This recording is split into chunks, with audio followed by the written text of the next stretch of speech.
প্রিয় দর্শক, আজ আমি তোমাদের সঙ্গে আলোচনা করতে এসেছি দ্বিগু সমাস। দ্বিগু সমাস এর পূর্বপদ হবে সংখ্যাবাচক বিশেষণ পদ আর পরপদ হবে বিশেষ্য পদ। সমষ্টি বা সমাহার বোঝাবে। যেমন ধরো পঞ্চনদ, পঞ্চ হচ্ছে সংখ্যাবাচক বিশেষণ, নদ হচ্ছে বিশেষ্য পদ। পঞ্চ নদের সমাহার, সমষ্টি বা সমাহার। পাঁচটা নদী বা নদ যেখানে এক জায়গায় হচ্ছে বা পাঁচটা নদ একসঙ্গে, তাদের বলা হচ্ছে পঞ্চনদ। ত্রিফলা, ত্রিফলের সমাহার।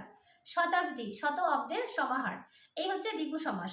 আর হচ্ছে পাঁচকড়ি, পাঁচকড়ির বিনিময়ে কেনা, এটি একটু আলাদা।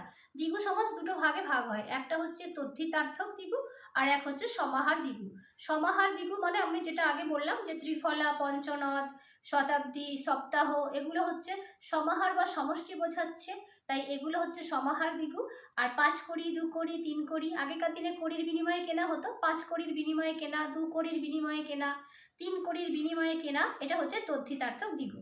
এরপরের শর্টসে আমি আলোচনা করব নিত্য সমাস এবং বাক্যাশ্রী সমাস। তোমরা আমার চ্যানেলটাকে ফলো করো, তাহলে পরবর্তী যে ব্যাকরণের চ্যাপ্টারগুলো আসছে সেগুলো তোমরা জানতে পারবে।